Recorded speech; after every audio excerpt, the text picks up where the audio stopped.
میں مناظرہ کروں گا، میں قرآن سے ثابت کر کے دوں گا کہ جہاد مسلمان کے اوپر فرض ہے، اس طرح فرض ہے جس طرح نماز فرض ہے۔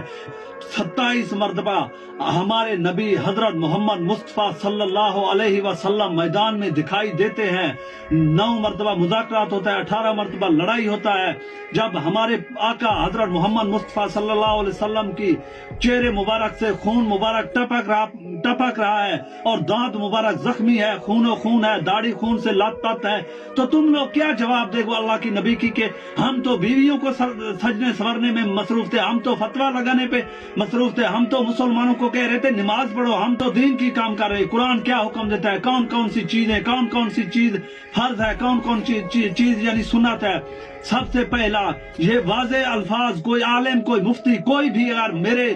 سے مناظرہ کرنا چاہتا ہے، لیکن میں کوئی ایسا مجھے علم نہیں ہے۔